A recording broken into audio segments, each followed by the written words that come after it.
Hi అండి. అందరూ ఎలా ఉన్నారు? బాగున్నారా? ఎక్కడికి వెళ్దాం అనుకుంటున్నారా? వరలక్ష్మి పూజ, రాఖీ పౌర్ణమి కదండి. అందుకని చెప్పేసి షాపింగ్కి అయితే వచ్చాము. ముందుగా అయితే రాఖీలు తీసుకున్నామండి. ఈ రాఖీలు అయితే బాగున్నాయన్నమాట. సిల్వర్ రాఖీలు ఇవన్నీని.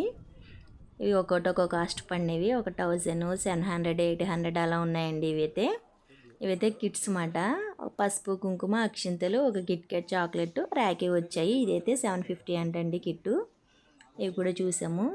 రాఖీలు అయితే చాలా బాగున్నాయండి. కిట్స్ అయితే చిన్నపిల్లలకు బాగుంటాయి కదా. మా తమ్ముడు అయితే పెద్దోడే కదా, అందుకని చెప్పేసి నేను ఇవి తీసుకున్నాను. ఇంక ఈ రాఖీ అండి, ఇదొకటి బాగుంది. ఇది ఈ క్యూట్ బాయ్ అని ఉంది. ఇదొకటి బ్రో అని ఉంది. ఈ మూడు నచ్చాయి. ఇందులో అయితే ఒక రాఖీ తీసుకున్నాను. ఏది తీసుకున్నానో గెస్ చేయండి మీరు. నెక్స్ట్ అయితే రూపులు చూసామండి. ఇవిగోండి, ఇవి గ్రాము, అరగ్రాము అన్నమాట, చిన్నవి. ఈ యొక్క రూపులు, ఈ రూపులకి ఆ రూపులకి 1000 రూపీస్ తేడా వచ్చాయండి. అదైతే 1000 ఎక్కువ, ఇదైతే 1000 తక్కువ. నేనైతే ఒక రూప్ తీసుకున్నాను. ఏ రూప్ తీసుకున్నానో కామెంట్ చేయండి. మా షాపింగ్ అయితే అయిపోయిందండి. ఒక రాఖీ, ఒక రూపు తీసుకున్నాను. ఈ వీడియో నచ్చితే లైక్ చేయండి. కొత్తగా మన ఛానల్ చూసేవాళ్ళు సబ్స్క్రైబ్ చేసుకోండి.